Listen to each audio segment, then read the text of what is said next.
आज आई वसुबारस. वसुबारसच्या तुम्हा सर्वांना खूप खूप शुभेच्छा. तर एकादश पण आहे. सकाळ सकाळ गाईला चारा वगैरे टाकल्याने वासरू सोडलंय दूध प्यायला.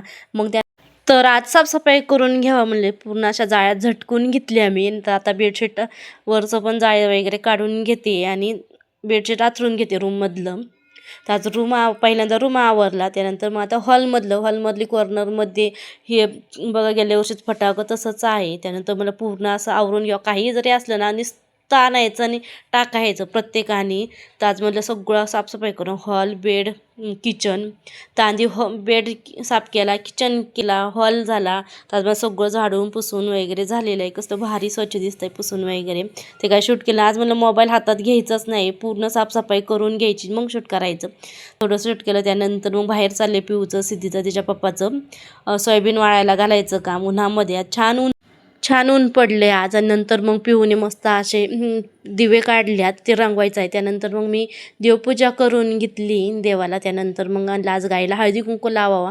हळदी कुंकू आज गाईला बाजरीची भाकर आणि गवारीच्या शेंगा नैवेद्य म्हणून चारले जातं असं वसुबारसच्या दिवशी.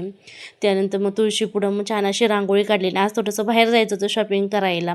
जेवढं काय बाहेर गेल्यानंतर शूट वगैरे होत नाही. रांगोळी वगैरे आणावा, साचे वगैरे, पंत्या वगैरे काहीतरी थोडंसं सामान वगैरे आणावं. पाऊलं आणावं लक्ष्मीची. मी ते स्वस्तिक आणि पाऊलं घ्यायचं. तिथं कसलं भारी भारी साचे वगैरे पंत्या होत्या. पंत्या तर खूप छान आहे पंत्या. तर मी ते वगैरे पाऊल घेतले आहेत 2 लावायला मग दारासमोर. आणि नंतर घरी आल्यानंतर लेकींनी पहिलं हातातून पिशव्या घेतल्या. काय आणल्या आम्हाला दाखव.